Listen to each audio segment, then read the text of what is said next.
Welcome to vibrant TV. నేను మీ రాజు. కాంగ్రెస్ పార్టీలో రాహుల్ గాంధీ పాదయాత్ర చేయడం తెలంగాణకు ఒక రకంగా కలిసి వచ్చిందని చెప్పేసి కూడా చెప్పుకోవచ్చు.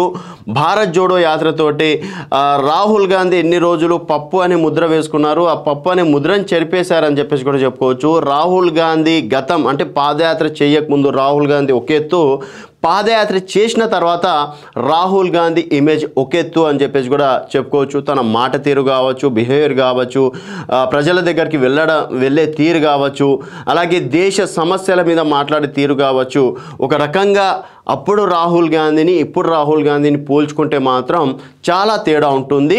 అలాగే భారత్ జోడో యాత్ర తర్వాత మళ్ళీ రెండో విడత కూడా కొనసాగుతారు అని చెప్పేసి కూడా వార్తలు వస్తున్నాయి. సో దాదాపుగా అయితే ఈసారి టైం అండ్ షెడ్యూల్ కూడా ఫిక్స్ అయినట్టు తెలుస్తుంది. రాహుల్ గాంధీ మరోసారి యాత్ర, ఈసారి యాత్ర పేరు భారత్ న్యాయ యాత్ర. సో భారత్ జోడో యాత్రతోటి దేశాన్నంతా ఒకటి చేయాలని చెప్పేసి భారత్ జోడో యాత్ర చేశారు. ఈసారి భారతదేశంలో న్యాయం గెలవాలంటూ భారత్ న్యాయయాత్ర పేరుతోటి రాహుల్ గాంధీ మరోసారి పాదయాత్రకి రంగం సిద్ధం చేసుకున్నారు. ఈశాన్య రాష్ట్రం మణిపూర్ నుంచి ప్రారంభించి పశ్చిమ తీరం వరకు ఈ యాత్ర కొనసాగుతుందని చెప్పేసి అంటున్నారు.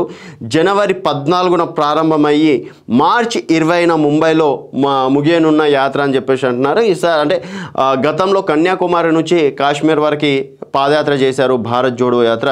ఈసారి మణిపూర్ నుంచి ముంబై వరకు ఈసారి యాత్ర చేసే అవకాశాలు ఉన్నాయని చెప్పేసి అంటున్నారు ఈశాన్య రాష్ట్రం సైడు. తర్వాత 14 రాష్ట్రాల్లో 85 జిల్లాల మీదుగా ఈ యాత్ర జరుగుతుందని చెప్పేసి కేసీ వేణుగోపాల్ చెప్పడం అనేది జరుగుతుంది. ఈసారి యాత్రను హైబ్రిడ్ మోడ్లో నిర్వహించనున్న రాహుల్ గాంధీ, అంటే సమయం తక్కువ ఉంది కాబట్టి బస్సు ద్వారా అక్కడక్కడ కాలినడక ద్వారా ఈ యాత్ర అయితే సాగుతుందని చెప్పేసి అంటున్నారు. ఇక్కడ భారత్ జోడో యాత్ర కేవలం కాలినడక ద్వారానే సాగింది. ఈ యాత్ర మాత్రం బస్ ద్వారా అలాగే కాలినడక ద్వారా ఈ యాత్ర కొనసాగే అవకాశం అయితే ఉందని చెప్పేసి కూడా అంటున్నారు కాంగ్రెస్ నాయకులు, ఏఐసిసి నాయకులు. ఇది రాజకీయ యాత్ర కాదు, రాజకీయ ప్రయోజనాలు ఆశించడం లేదు అని చెప్పేసి కూడా ఒక స్టేట్మెంట్ ఇచ్చారు. ఇది కేవలం భారతదేశాన్ని ఒక్కటిగా చేయడం కోసం భారత్ జోడో యాత్రను చేపట్టాం.